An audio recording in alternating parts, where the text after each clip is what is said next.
Et on commence avec une première occasion pour l'équipe de Viry et cette frappe de Lourdelais, c'était à la 10e minute de jeu qui passe juste à côté. Ça aurait pu changer peut-être pas mal de choses. Et puis finalement, à la 14e minute de jeu, Lourdelais va se voir ouvrir une très belle occasion et il va la convertir, Aurélien Lourdelais.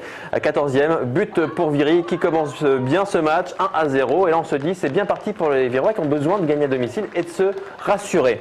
Malheureusement pour les joueurs de Stéphane Cabrilli, eh bien Yaya Sanogo va se mettre en œuvre. 30e minute de jeu, retourné, poteau, but. C'est le premier but de l'Ulyssien et vous allez voir sur son maillot, il a un t-shirt avec marqué les Ulysses parce que dans le stade de Viry, il y a toute sa famille, tous ses amis qui sont venus le voir et ils ne vont pas venir pour rien justement parce que à la 43e minute de jeu, eh ben, Yaya Sanogo va profiter de la sortie un peu hasardeuse de Teno et ça fait 2-1 juste avant la mi-temps. Yaya Sanogo. Non. Pardon? Il n'a pas remis le t-shirt là? Non, il était voir ses potes de l'autre côté. Ah ouais. Voilà. Et puis 2 minutes plus tard, juste avant la mi-temps, un troisième but pour Auxerre. Ça part mal pour Viry. Signé Yaya Sanogo. On va l'écouter à l'issue de ce trick en un quart d'heure. Ouais, ça a été. En plus, j'étais devant mes parents, mes amis, toute ma cité, quoi, ils étaient là. Et ça m'a fait vraiment plaisir de marquer ici à Viry-Châtillon. Je voulais dire que je représente vraiment la ville des Ulysses. Et je suis content d'avoir marqué 3 buts aujourd'hui devant tous mes devant tous mes copains et ma famille. Et voilà. À la mi-temps, 3-1, c'est le score à la mi-temps entre Viry et Auxerre. Lourdelais aurait pu ramener le score. Juste après la mi-temps, malheureusement, eh bien, c'est un but contre son camp qui va enterrer les espoirs de Viry, signé Diakhaté, 54e. 7 minutes plus tard, eh bien, Camps va alourdir le score sur cette erreur défensive.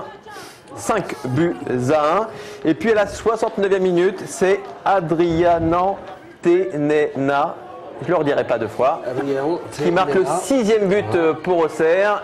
Aïchour va réduire le score à la 90e minute. C'est lourd, hein. Victoire d'Auxerre 6-2 à Viry.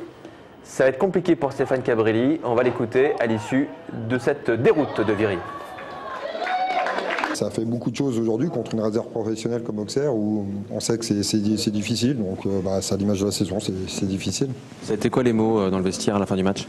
Ouais, pas besoin de dire de mots. Enfin, en tout cas, il n'y a rien de négatif ou autre. Tout le monde sait ce qui s'est passé. Je pense que c'est pas la peine de se mettre la tête plus sous l'eau. Donc maintenant, on a 15 jours pour agir, essayer de récupérer peut-être des joueurs. Mais j'ai quand même encore 2 blessés aujourd'hui.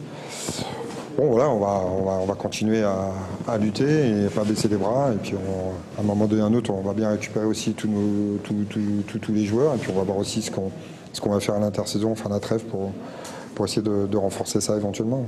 Il n'y a pas de dirigeant là, en fait, à la fin du match. Est-ce que c'est un signe? Je ne sais pas. Bon, certainement, ils sont déçus. Après, si c'est autre chose que tu veux parler, je ne sais pas. Ça m'étonnerait quand même qu'ils soient en réunion tout de suite pour ma peau. Si c'était ça un peu la question. Et puis après, c'est à eux qu'il faut demander. Moi, je suis toujours motivé et concerné. Après, c'est clair qu'on est en difficulté. Je suis en difficulté. Bon, voilà, maintenant, s'ils jugent qu'il faut que ça soit quelqu'un d'autre, il y aura quelqu'un d'autre. C'est pas grave, c'est la vie, hein, c'est le rôle d'un entraîneur. Ce que je veux dire, c'est que ça peut être sympa aussi qu'ils viennent faire bloc. Finalement, tout le monde, il n'y a personne. C'est pas moi qu'il faut poser la question.